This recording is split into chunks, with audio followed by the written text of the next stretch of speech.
Welcome to the Heavy Spoilers Show. I'm your host Paul, and in this video we're breaking down Invincible Season 2 Episode 1 is now out, and throughout this video we're going to be going through the Easter eggs, comic book differences, and our thoughts on the show. I've just finished up a major read through of the original work, and I really want to break down this series to not only talk about how it references the comics, but also some of the differences they added in to change things up. We also interviewed co-showrunner, executive producer and writer of this first episode, Simon Racioppa. In it, we talked about the new season and answered the questions that you really want to know. But I've always just wondered this. So, J.K. Simmons, he played J. Jonah Jameson. Now, Omni-Man looks like J. Jonah Jameson. Was there ever a point where you were like, we'll have to get him to play Omni-Man? Exclusive. The questions you want to know answered. Now, episode 1 has a bit of a misdirect early on, as it actually picks up in an alternate universe. This is one in which Mark decided to join with his dad, and this world actually showed up early on in the comics, debuting in issue 16. That was alongside Angstrom Levy, and it started off with Mark putting a message out over Times Square, telling the citizens that if they resisted, then they were gonna die. From here we cut across to a version of Levy running to a box, which was actually the secret entrance to the Resistance hideout. Down here we had Robot, and also the Immortal, who was beheaded just like how he is in this opening fight. This itself calls back to when Omni-Man first killed the Guardians, as he cut off the Immortal's head in an attempt to kill him. Compared to the comics, the show's way more expanded, with us meeting several of the multiversal characters and seeing the damage that Mark's caused. In this source material, all there really was the big screen and shocked looks of despair on the people's faces. Opening with the Immortal getting killed, this instantly lets you know how dangerous these two are. The Immortal has normally been one who stood as the final stand, and he of course also rushed out to face Omni-Man when the truth was revealed. Going down like this, it's left Earth pretty defenseless, and we hear as Mark tries to reassure Earth that joining them's the right thing to do. The more you resist, the worse this gets. Your new Viltrumite rulers are on the way, and it's time to join us in welcoming them. This sort of riffs on the Times Square message a bit, in which he tells them that just because they're in control, it doesn't mean it's a bad thing. As he says on the giant screen, being part of the Empire comes with its benefits, and the comics actually argue pretty well that joining them could be a positive. Due to their scientific discoveries, they've pretty much wiped out all kinds of diseases, and they're able to protect the planet from invasions and ensure no one ever goes hungry. You can actually see why Mark would have sided with his dad, and the temptation to resist this shows how strong our Mark actually is. Now, as they say, they'd bring peace to Earth for thousands of years, and only upon depleting Earth of its entire resources would we all be left to die. Yay! Kinda reminds me of that guy who spoils every movie and show, but you know, subscribing to him, it's actually the right thing to do. You son of a bitch.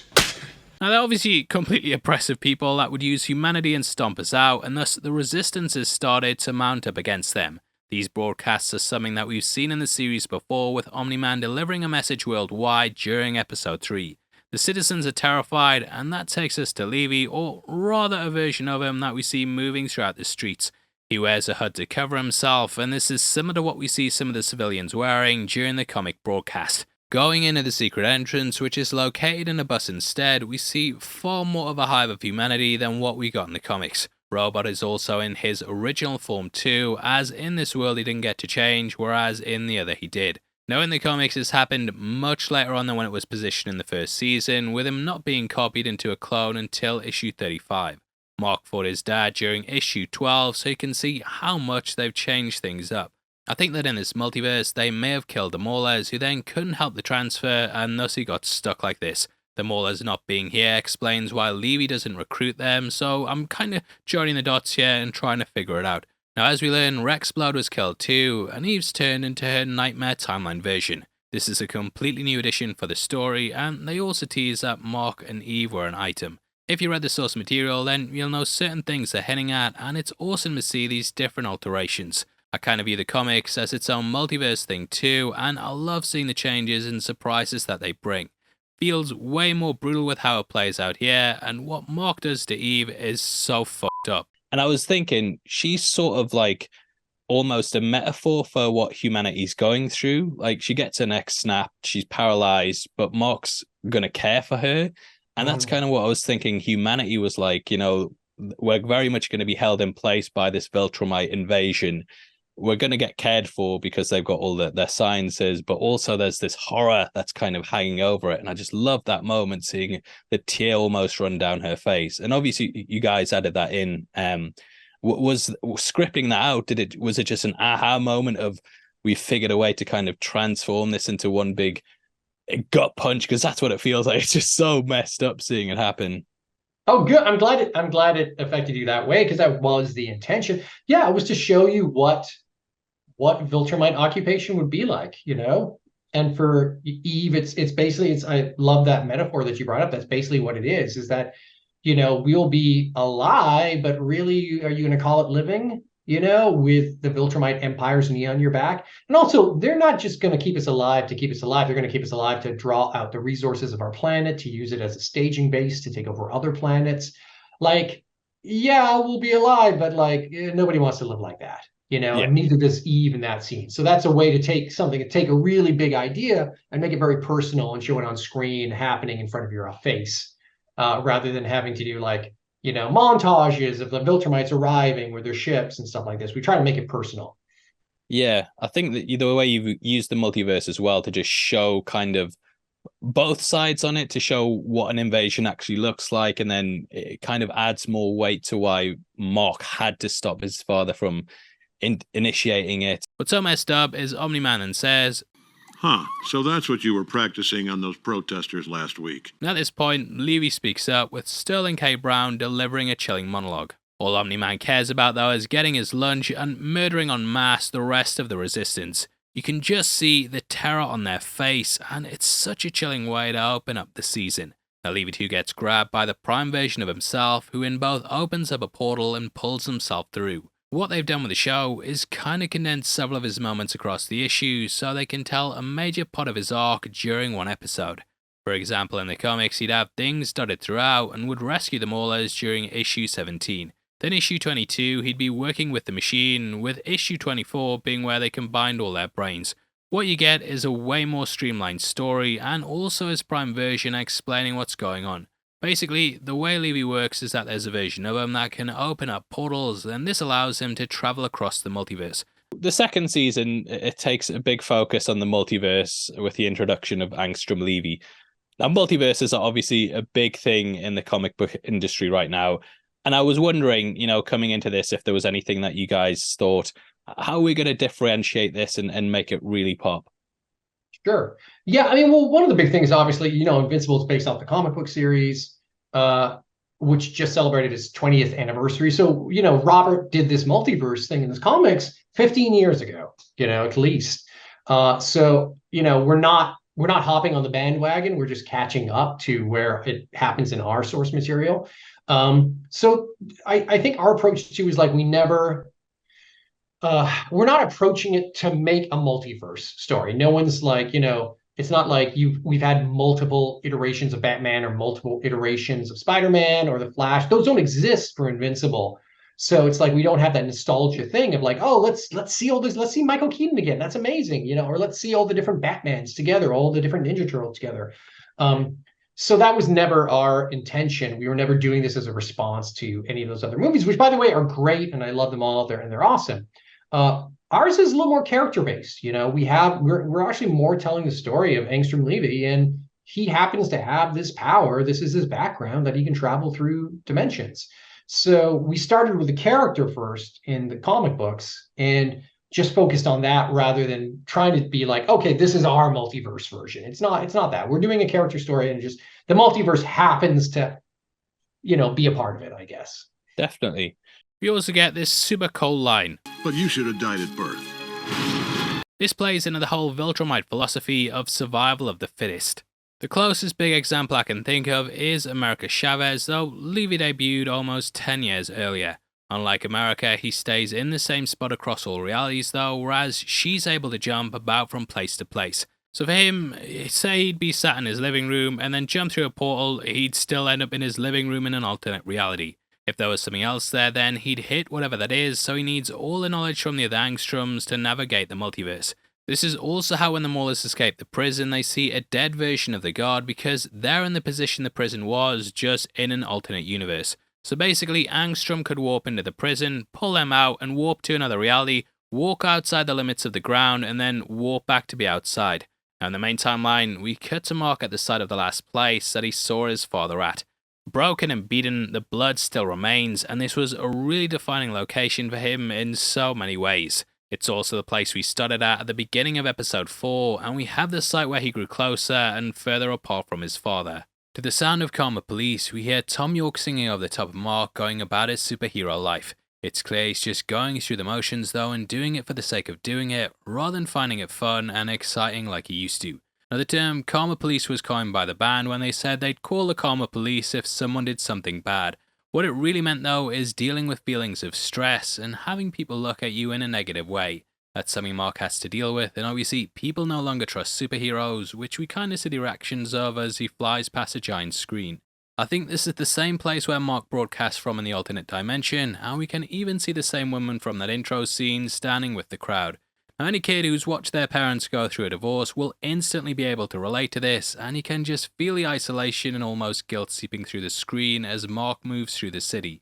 At this point we see Mark busting up the elephant, who, as I'm sure you can guess, is a supervillain that's based on the Rhino. This fight actually pulls directly from the comics, with us seeing it play out at the midpoint of issue 8. It's clear Mark is just detached from everything though, and he doesn't really stop to chat to the people he's helping, and instead just does his job and moves on. This is the case with the car chase, ambulance flight, and also that bank robbery. The music and tones are far cry from the rock and pop songs we got in the original series, with us letting us know that the light in Mark's life has gone along with his dad. At the bank, we see two returning characters who come in the form of Magmaniac and Tether Tyrant. These two are from both the comic and show, with them appearing during the Titan Takeover episode. Showing up on pages 455 in the Omnibus, Tether Tyrant was someone that no one knew what he really did. Now though things are bad with Mark, we still see that there's some positivity in the world. Earth is starting to rebuild, and Debbie's going back to work as a real estate agent. Still though, there will always be these reminders, most notably the house across the street where Donald and his surveillance team were located. Caught by Omni-Man, he ended up self-destructing and leaving a crater which serves as a bitter reminder. Out in the desert, we see the prison in which the Maulers are kept at. Their guns are primed on the surface, and during their Season 1 escape, one of them was killed trying to get out. Now, the god here always kind of reminded me of Captain America, and during Season 1, Mauler broke his arm. This was then up in a cast during the finale, which the Maulers also talk about here. You should count yourself lucky there, Pete. You could have torn your arm off. Now the portals appear pulling them out the cells, which is exactly what happens during the source material. In this scene, we also cut to a prisoner, and this is actually Duplicate's brother, who's known as Multiple. Multiple's gonna play a major part down the line, and it was so cool seeing a tease to him here. Now in the alternate dimension, we pretty much get a scene that's pulled right out of the comics, in which he takes them through a timeline in which the prison was wiped out. We catch the iguana showing how the realities are similar, but that there's also these key differences here. Now why he needs the Maulers is because of their abilities to move minds, which we saw them demonstrating with Robot. There's also the fact he can reach in and get untapped knowledge that only exists in certain realities. Now back to traversing the multiverse, in the comics he had to mark locations with a red X, and this would give him an idea of where to travel. Still though, there was always going to be the risk, and thus he didn't jump as far as he felt like he should be doing. Anyway, from here we cut to Reginald VelJohnson High School, and I know I do this Easter egg almost every video, but it's a new season, so why not?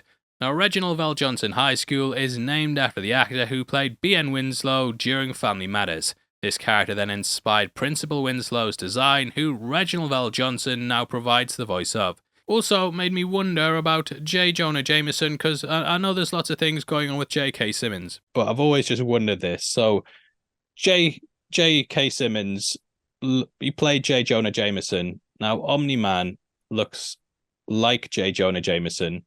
Was there ever a point where you were like, we'll have to get him to play Omni-Man?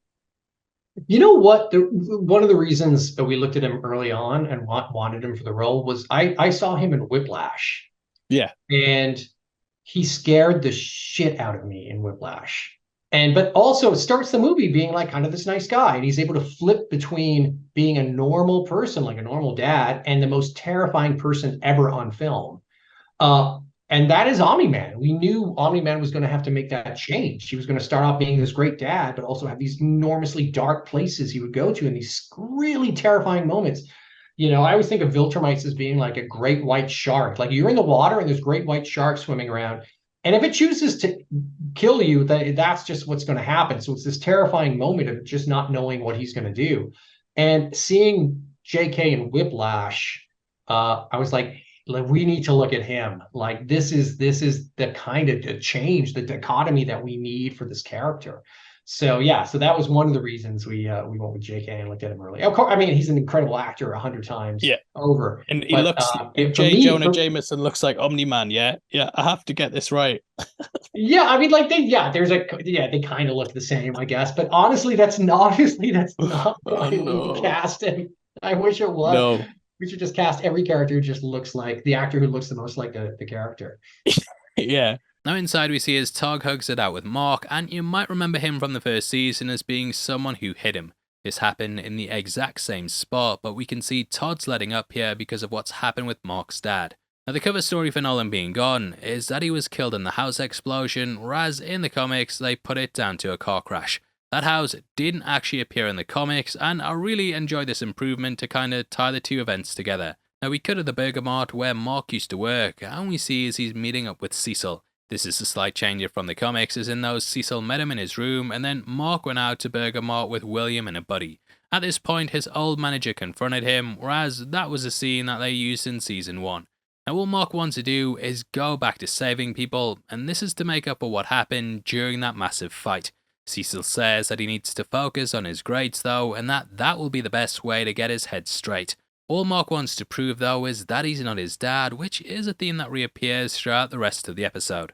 Now, Cecil, as always, has an ulterior motive, and the reason he doesn't trust Mark is because he's half Viltrumite. He understands the loyalty that one would have with their father, and therefore wants to keep him on a short leash so he doesn't cause any problems. As we saw in the intro, the pair working together would destroy the planet, and even things like helping the Guardians is something that he's not deemed fit for. Now they take him in a way different arc to the comics, as in those he didn't really have the complexity that they have here. Even in issue 14, he was back out battling the Flaxen Empire with the Guardians all at his side. This feels way more developed than what it was in the source material, and I love the extra character depth that they added here. Now the villain they're fighting is known as the Giant, and he's ripped right out of the pages of the comics. He says, "And I want to be president of America and an astronaut!" which is something that he also says during his comic appearances. Now, it's a pretty infantile thing to say, and that's because the Giant's actually an 8-year-old boy. Falling through a portal, he was bewitched by a wizard who wanted to use him as a way to smite his enemies. However, he didn't count on kids being so rebellious, and thus he ended up going on a rampage. Now, we get to see the Guardians busting him up, and they sort of act like an Avengers stand-in. Robot now has a metal suit and heads up display like Iron Man, and we see Monster Girl sliding down a building just like how Hulk does. We also see as the former struggles with the fear of battle, as in the past he's controlled things through a neural link. From here we cut to the docks, which is also where Levy was based at in the comics. This is the place he took the doppelgangers to after pulling them out the portals, but they just condensed the stuff here to have it with the Maulers. He promises them a world, and amongst these we can see one that looks like Midnight City. This was based on Batman the Animated Series, and judging by the red sky, I think it's the same. All this otherworldly knowledge is something Angstrom wants, but in the end when he's scorned by Invincible, his goals start to change. Now he ends up showing them all as the family of Levies, which is similar to the panel in the comics in which he showed both his doppelgangers and them the same thing. The machine explanation actually happens later on in issue 20, so that kind of gives you an idea of how these stories were paced out. Cut to Debbie, who we see coming across Olga in her home, and you might remember that she was going out with Red Rush. Red Rush was of course killed by Nolan, and the pair are kind of in the exact same predicament. Debbie talks about how she was in Italy last year, which was a vacation we saw during season 1. She's still not used to him being out her life, and Olga understands this more than anyone else. Debbie still can't get over being classed as a pet though, which was one of the coldest lines in the entire show. I do love your mother, but she's more like a pet to me. Now Olga gives her a card that will allow her to deal with what she's dealing with mentally, and from here we cut to the Guardians of the Globe base where they're getting berated for how they handle the Giant. This moment is brand new for the show, and it reminded me a lot of General Ross's talk during Civil War, in that he showed the destruction the Avengers had wrought, which in itself had harmed innocent lives. That's very much the case with what we see here, and we can catch the dead left in the destruction. chalking it up to a failure of leadership. This all rests at Rudy's feet. The Immortal's now the one who's been put in charge, and as we know, he led the Guardians before. Rexplode goes off on him, and he acts like a dick, but hey, honestly, you shouldn't treat the guy too harshly. In the comics, we got a secret origin for him, in which it's talking about how he came from a poor family. Man was picked up and then experimented on, which is how he was able to then get his powers. Going back to see his parents, he watched as they'd profited off of him, and were happy with him gone, which was a devastating reveal. The comic even said, next time he's acting like a jerk, have a little compassion. And hey, Rex, it's okay, mate, you be a dick. Now, Bulletproof is also brought in too, who comes from the comics. Little bit of trivia, but in the source material, Mark was actually offered his costume when he was first starting out. Art had it just lying around, and it was only when Mark asked for a custom one that it got changed up. Now, if you're looking for some new clothes yourself, then definitely check out our merch store located just below the video. Yes, we're spamming you with ads. We just launched the first in our classic movies breakdown versus design, which is inspired by 2 James Cameron classics. I know Ridley Scott did it as well. Now, we also got Loki and Ahsoka designs on there too, as well as a Theory Time one and a lot more. It all helps videos like this get made, and huge thank you to everyone who's bought one. Shabow! Now, we also see his Rudy and Monster get a little closer, and she was the person that made him want to duplicate his brain. Now, speaking of getting closer, we see even Mark meeting up at school, with the former coming to visit him to see how he is. Currently, she's out living in the woods, whereas in the comics, she'd moved all the way out to Africa. Mark just feels distant though, and like he can't connect with his dad, which has obviously left a massive hole in his life. Mark says that when he was a kid, he wanted to be just like him, but now he's moving in the exact opposite direction. Obviously, Cecil doesn't know whether he can be trusted or not, and we cut to him watching surveillance footage of the Maulers. This is ripped right out of the end of issue 21, and Donald's been added in to give his character more to do. He was kinda kept out the way during these early stories, with him becoming way more important later down the line. Now Mark begs him to go back in the field, and this leads to Cecil finally putting his trust in him. This takes us to a scene that was ripped right out of issue 24, with pretty much all the moments here riffing off of that. It's such an amazing battle scene in the source material, and watching it come to life made for a big final fight scene. It's kinda got a basis in horror, with the whole mind transfer seeming agonizing, and this all plays out as Angstrom gets smarter. In the end, he comes out looking like a monster, and this is of course down to the experiment getting interrupted. Mark arrives, and he finally seems happy once the Maulers challenge him to a fight. I do kind of feel bad for Angstrom in a way, because his heart was in the right place, and all he wanted to do was use the multiverse to help people. There'll be realities out there that can help cure disease and make a utopia with all the combined knowledge. No one man should have all that power though, unless he unleashes the other Maulers that he's been working with. This bit is pulled right out of the comics, but they added in a bit about how they thought they'd been working alone. Mauler is all about being the superior one, and even among the clones they argue about who the better one is. Now, just like the comics, Angstrom ends up taking the helmet off when he realizes the Maulers are gonna kill Mark. The last thing he wants is a legacy built in blood, and in both this causes the machine to explode. Amongst the wreckage, we see all the dead Maulers, which is just like how it's presented in the source material. The Guardians send you up, just like how they did in that, but they add a bit with the blood of Mark's hand that makes him feel like a monster. I don't think it's any coincidence that we started this episode with him staring at blood, and it seems like no matter what he does, it's always going to be shed. All his actions have led to even more destruction and death, and you can tell that Mark just feels like he's failed. All he ever wanted to do was help people, and in many ways he sort of echoes Levy. The road to hell is paved with good intentions, and it's something that both him and Levy are gonna have to deal with. Wanting to go back home, we see how he and his mother are now in a divided home, but some good news has come for him in the mail. Both he and Amber have been accepted at Upstate University, and it feels like a win in what's been a pretty dour entry. Still though, Mark hasn't won the trust of everyone, and we see as the Immortal confronts him outside his home. It brings things full circle from that opening scene in which an alternate Mark ended up helping to kill him. This scene itself is actually pulled directly from issue 14, with the dialogue and meeting place being exactly the same. It's kind of a depressing way to close it out, with the comics then having Mark to go on to meet Cecil, who had the convo about his dad. Dramatically though, I think this works way better, as the impact of that was cut short by that being the next thing. Yeah though, you really feel for Mark, and to make matters worse, Mauler and Angstrom have survived. We see a half more Mauler, and this is a really good connection, as it looks exactly like how it does in the source material. Levy also comes out looking worse for wear, with his giant brain now protruding out his head. Grabbing it and screaming like how he did in the comics, it's at this point he swears vengeance on Mark. Having memories from across the multiverse has meant in every reality that Mark and his dad have killed millions. These losses and memories are now part of Levy, and he swears revenge, which sets up a big arc. We finally get that title reveal, and it feels like the perfect way to close out the entry, as dropping it here adds so much more impact. We end with Mauler also calling him a jerk as Levy leaves he, and it's just like the comics, which I can't wait for you guys to see what happens down the line. Now on top of this, I also asked whether there were any crossovers that we could be getting with some other Amazon superheroes. And just speaking of the multiverse in general, now this is I don't need you to I don't think you'll confirm this if it's happening, but obviously you worked on The Boys Presents Diabolical as well. Yes. That's under the Amazon Prime Video umbrella. I know Invincible, the comics have a lot of crossovers with other comic book universes. But is there any way that you would perhaps tie in, those two properties with one thing at Amazon? I mean, that would be great. I mean, I know, I think I'm the only person who's worked on both The Boys and Invincible together. I mean, that would be wonderful. We don't have anything planned or anything we can announce right now. I think Robert's talked about it too. I know Evan and Seth have brought it up a bunch of times. So it would be great. Here's the thing. We would only do it if it made sense. Like, we don't want to do it as a stunt. I don't want to do it as a stunt. Could we do could you see Omni-Man and like Homelander face off? Sure, but like, where would that fit in either The Boys or in Invincible and make sense and make narrative sense? We don't want to make it feel like, oh, it's a stunt to just get you guys to watch it.